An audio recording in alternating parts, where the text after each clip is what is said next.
Hello, welcome back to my channel, or welcome for the first time if you're new here. My name is Bryn, I am transgender and non-binary, and I make videos about those topics. So as most of you are aware, back in March I had bottom surgery with Dr. Del Corral, and this is going to be my 9-month post-op video.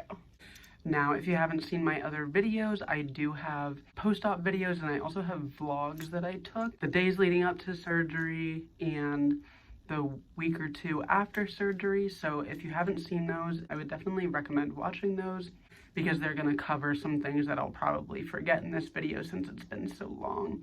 I will have those playlists down below. I will also have a link to a Reddit post that I have with post-op pictures. I'm not able to update more pictures on the post, so I think those pictures only go through like June or July. Probably around the 1-year mark I'll make a second post with my other pictures, but I will have that link down below, and I also have a link below with all of my social media accounts if you want to follow me on things like TikTok, Instagram, stuff like that. I will have my TikTok and my Instagram here on the screen. I do not really post a whole lot on social media. I do try to reply to people. Instagram is probably a better place to get a hold of me if you're looking to reach out. But yeah, if you're interested in following me or anything like that, I will have all those links down below for you. But if you want to keep watching, then keep watching. So the way that I'm going to format this video, just in case it matters to you, I'm going to have 3 separate sections. So the first section is going to be talking about things leading up to surgery, how all that went, and all the different things that I had to do to prepare. Then the second part is going to be all the physical changes that have gone on in these past 9 months. And the third section is going to be all the emotional changes that have gone on in these past 9 months. Now, I do have timestamps down below if you want to skip towards any of these or whatever, you want to skip over some of them if they don't interest you, or you already know some of that stuff or whatever. So I'll have the timestamps below. You can just click on the time and it'll fast forward you to whichever part you want to watch. But without further ado, let's get started. So as I said, I had bottom surgery with Dr. Del Corral on March 30th of 2022, about 9 months ago, in Baltimore, Maryland. I have nothing but good things to say about him. He has been such a great person to work with and doctor. He's not only talented, but he's very personable, which is definitely important to me. It's also something that I feel like can be lacking with a lot of surgeons. So I really liked that he had a good balance of both. He was also incredibly respectful. When I originally went for bottom surgery, which if you didn't know, I was assigned male at birth, so the bottom surgery that I got was male to female bottom surgery. But when I first saw him, I originally wanted things to look a little bit different aesthetically, and I ended up settling against that. But when I brought this idea to him, he was very like nonchalant, like, yeah, that's fine, which was nice because I was kind of, I don't know, like worried, I guess, about it, or like fear of judgment or something like that. But I did not feel judged by him at all. In fact, whenever I went to first see him for my consultation, I went with my partner at the time, and he had walked by us in the hallway while I was getting like my blood pressure done and stuff. And literally like he just walked by and was like, hi, like I'll be with you in a little bit. And my partner and I like looked right at each other and we're just like it was like, not like love at first sight because he was my doctor, but like love of a surgeon at first sight. It was just like the energy that he gave off was so relaxing and comforting. He also allowed me to bring a crystal in with me to my surgery, and like I forget if I had it in my hand or if they put it in a bag or what, but he made sure I got it back. He was like, he just seems very open-minded and like not like super like structured, like this is how it has to be done, which I like that kind of like freedom or like ability to adapt, I guess. So yeah, I have nothing but good things to say about him. There was also once, I think I talked about it in one of my videos, but I ended up getting something stuck inside of me after surgery because I did not like using pads, or I thought I got something stuck inside me. Apparently I didn't, but anyways, I had gone to him the next day because I was freaking out because I didn't want to dilate and whatever, if there was something in me, and he like prioritized me and came and like checked me out and made sure everything was okay, and like literally like didn't seem annoyed or irritated or frustrated or bothered by me. Like he was just willing to help, which is obviously something you want in a surgeon. He was very attentive. He would listen. He would get back to me soon. I never felt like I was reaching out to him waiting days on end for him to reply.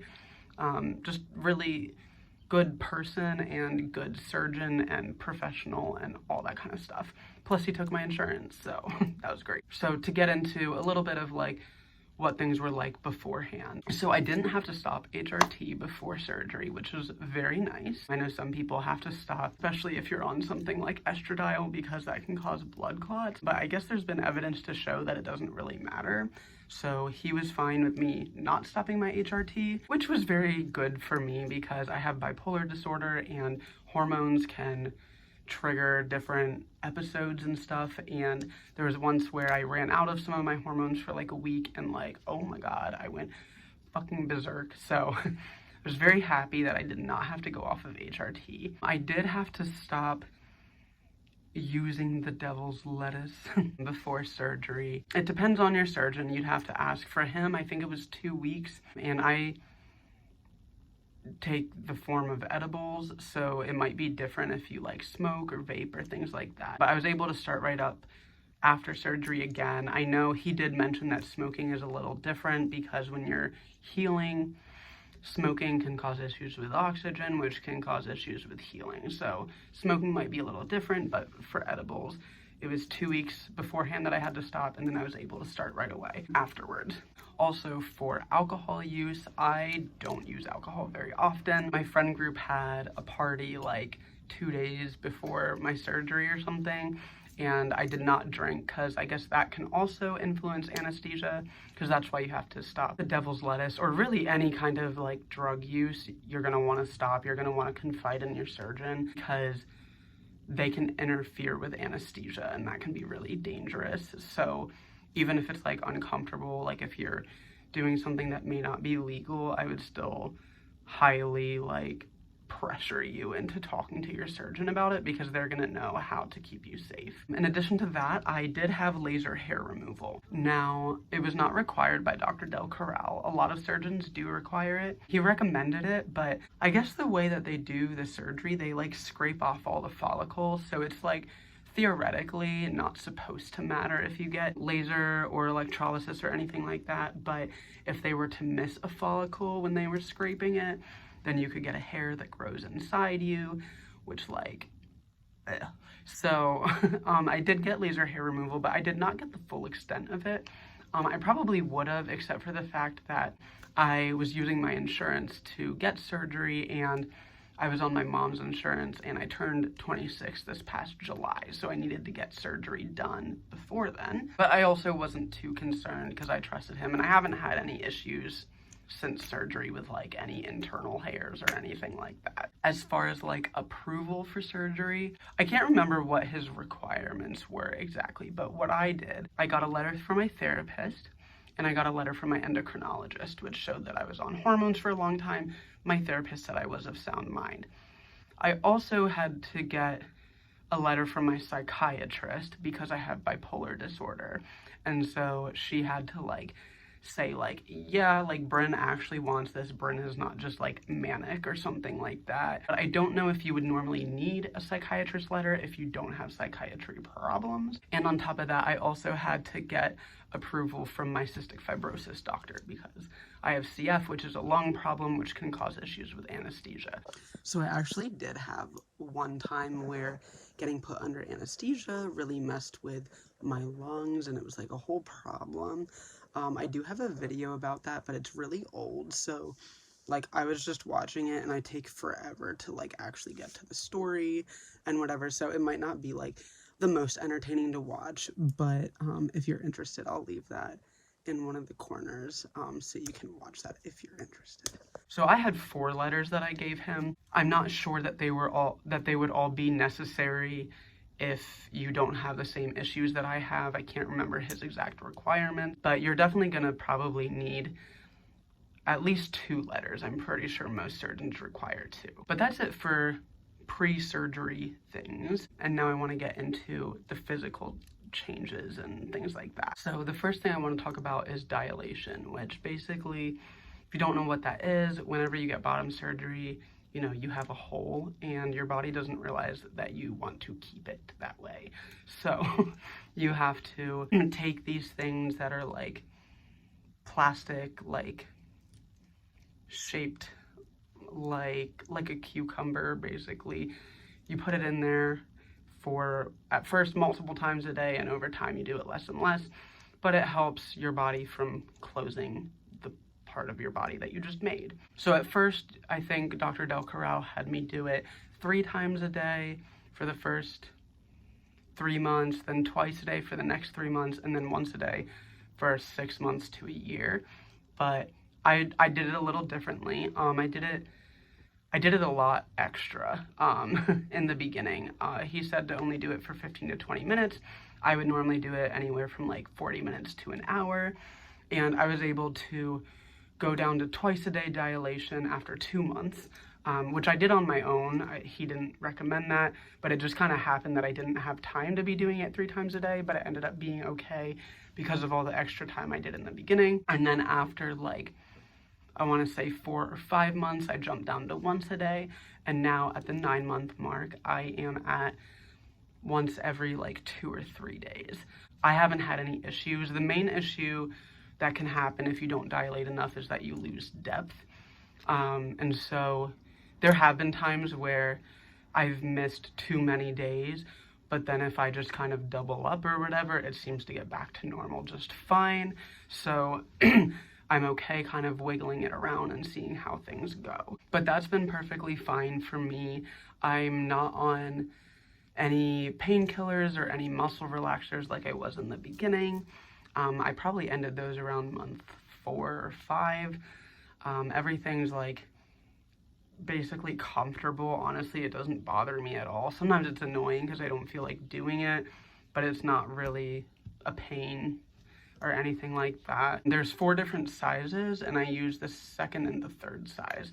The 4th size, like the biggest size, way too thick with 2 C's for me. It's like huge. It's like what am I gonna be putting in there that needs to be that big? So the size doesn't matter all that much. The main part is the depth. Size you can stretch out pretty easily. The depth is what you need to be consistent about. The next thing that I want to talk about is like my libido and stuff like that. So it's not really all that different since before surgery. I thought it might get lower. Sometimes that does happen when you don't have testosterone anymore in your body at all, but I haven't really noticed that big of a change. And if I have, it doesn't really matter to me because I don't have like a partner or anything like that. Like it is what it is. It doesn't matter. Some people do end up getting put on testosterone, like just like a little bit, but I'm not too concerned about that. I feel comfortable with where my libido is. In terms of like climax or whatever, that works perfectly fine. I was able to kind of learn my body relatively quickly. I'm a pretty adaptable person, so it doesn't surprise me. But I will say I am rather fortunate because I've read things where some people it takes a year or 2 years, or there was one person where I read it took 7 years. But it's just kind of like, I don't know, I have more time to be exploring things, so that kind of makes sense too, that I was able to figure things out quicker. But regardless, that's all going very well. Now, I'm not gonna get too into it. I did mention this in my last update, but I have experienced things with another person, but only twice. It was good. Everything functioned the way that it should, which was really good, but I'll get into a little bit later why that wasn't for me, but it really has nothing to do with surgery. But I'll get into that with like the emotional stuff. Next thing I want to talk about is like natural lubricant. So yes and no. There's one part which I'm gonna draw a diagram because I don't know how to explain this out loud in a subtle way, but there's one part that naturally lubricates perfectly fine very well. And even when it gets extra wet, which was kind of a little surprising to me, except I did have someone who told me that that happened to them too. So I was kind of wondering if it would happen, which it did, but I'll explain that with the diagram, I guess. So I ended up not drawing the diagram because I don't want my video to get flagged. So to kind of explain what parts I'm talking about, so typically on someone who is assigned female at birth, the canal is what gets that moisture. Ugh, it's such a weird word. But for me, it's like the part that's kind of hidden, I guess, is probably the best way to describe it. The part like right below or beneath the most sensitive area that's kind of enclosed, but you can like peel it open like a banana. Ugh. Hopefully that makes sense, but that is what I am referring to. Even though it's not like the same as like a cisgender woman or something, or somebody who is assigned female at birth, it's still like suitable for me, and like that's all I care about. In terms of going to the bathroom, that's all fine. That's been fine for a long time. I don't really have issues with that. And in terms of scars, honestly, the scars aren't too bad.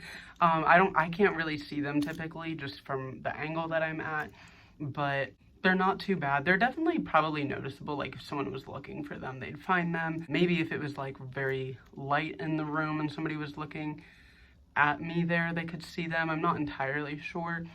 But they're definitely not like super prominent or red like they were at first. They're definitely a lot more blended in. So now for the emotional parts of bottom surgery, which are my favorite parts because those are the parts that matter the most to me. So first would be dysphoria. The whole reason I had surgery was because I had dysphoria and wanted to get rid of it. So that's been really good. Like I haven't had any since surgery. For me, dysphoria played about, or like came about or manifested, whatever, as more just like disconnect rather than this like intense distress or loathing or anything. So now that dysphoria is gone, I'm able to connect with my body and even just myself, like internally, in ways that I wasn't able to before.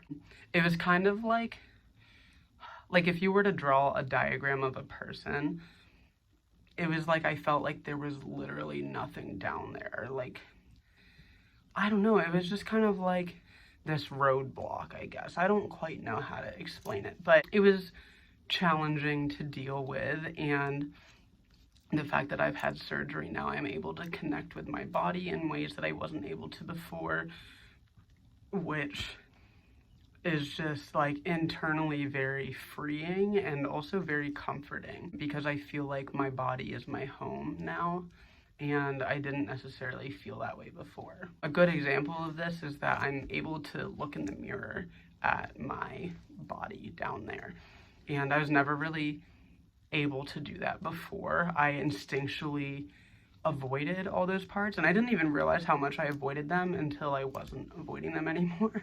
And so I remember like probably like a week or two before surgery, I was like, I'm gonna force myself to stare in a mirror at that part of my body. And I just remember like it felt like when you're forced to like look somebody in the eyes and like you just don't want to. It's just so like unnerving. It's just like, ugh, not good. And that was kind of like, okay, yeah, like I definitely like don't want this down there. And so having surgery and being able to look at myself in the mirror is huge. It's a very simple way to connect with myself that I wasn't ever able to do before. On top of that, I've made a whole video about this, so if you're interested in actually like listening to me go into detail, then feel free to click on that link up here. But I've been able to connect with an internal feminine sense. In the past, my bottom dysphoria put up this wall that didn't allow me to connect with that. So the fact that I'm able to break down that wall now allows me to connect with femininity. And that's a really big thing for me, because as a kid, I had a lot of like femininity within me, and it was something that I just like freely expressed until, you know, I learned that that wasn't okay to do, I guess. And through all of that, I don't know, I lost my connection to that. And bottom surgery has been very liberating in that sense, that I can connect to that without feeling shame and without feeling embarrassed and without feeling rejected or anything like that. It's really kind of like opened up that opportunity to connect with my feminine self, and also just myself in bigger and better ways than I ever was able to before. Working through everything that I had to work through prior to bottom surgery and after surgery, like internalized transphobia stuff, I don't know that I ever would have worked through it had I not had bottom surgery. I don't think I ever would have had that need to work, like I should work through it, but I don't think I would have been pushed to work through it. And so, you know, it's not just having surgery that magically like fixed these things. It was also the fact that I put in the effort and was willing to listen to myself and understand my triggers and my feelings and all that kind of stuff. But bottom surgery definitely put that into motion for me. And on another level, it just allowed access to parts of me that I wasn't able to access prior to surgery. So both of those things combined have really been beneficial for me. Kind of going into that a little bit more, commitment was something that I've always struggled with, because I felt like my life was decided for me from the moment I was born, and I really never had my own autonomy over what my life was supposed to be. And so commitment, even if I made the commitment, made me feel so trapped.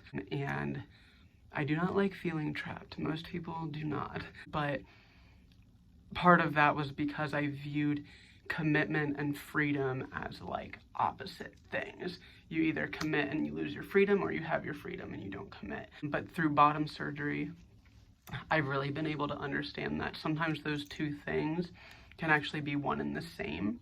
So for me, my bottom surgery, committing to bottom surgery has now allowed me the freedom to express myself and the freedom to connect with myself and be myself in ways that I never could before. And I never would have gained that freedom had I not committed. And so now commitment feels a lot less fearful. And I definitely do still struggle with that, but I have this kind of really good, large example of how commitment wasn't a bad thing and wasn't the enemy, and it was actually really positive.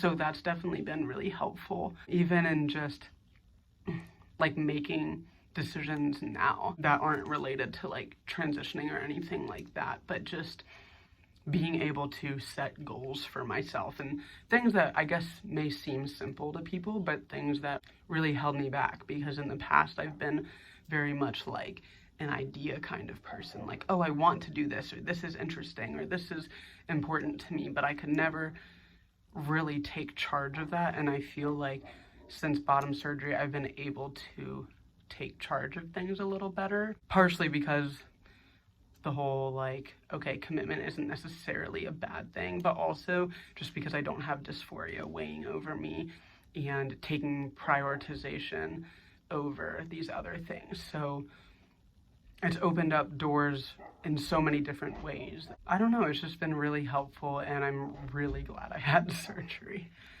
And the last thing that I want to talk about, which goes back to what I was saying about how I was involved with somebody for a little bit, and I'm not going to get super into this because I do actually want to make a video about this as well, which I do have one video where I talked about this. I have a few videos actually, but I'll leave the one of them up here if you're interested, but that was from a while ago. But anyways, when I was in high school, I was out as a gay boy. And when I started transitioning, I realized I was also into women. The longer that time goes on, the less attracted I am to men, or the less desire I have for men. And the person that I was involved with after surgery was a man, a cis man. Not that that really matters, he's a man. And while the experiences were enjoyable, they were not what I was looking for, and it doesn't surprise me. For a long time I don't want to say confused, but I was trying to figure things out. But I figured things out a long time ago, but still had trouble accepting that. So since surgery, I've been able to accept that I do not want to be with a man, and I'm not interested in being with a man. And sometimes, yeah, I do have, I guess, some attraction for men, but ultimately that's not where my heart is. And that's something that doesn't surprise me at all. Because like I said, once I started realizing that I liked women, everything started clicking into place. And my last partner was with a woman for about 2 years. And that relationship wasn't necessarily like super healthy or like super great, but in the important ways, it showed me what I wanted, which is not a man. So that's something that, like I said, I'm gonna make a whole video about, but I did want to put that here, that surgery has definitely changed the way that I view romance and intimacy and what I want out of those things and from whom do I want them. So that is the last way that surgery has changed me emotionally. This is the end of the video. So if you made it to the end, let me know down below in the comments, because I always like to hear that. But regardless, I hope you liked the video. I hope maybe it brought some clarity or at least some entertainment to you, or allowed you to pass the time, whatever you're watching it for. I hope it brought you that. So yeah, have a nice day and thank you for listening.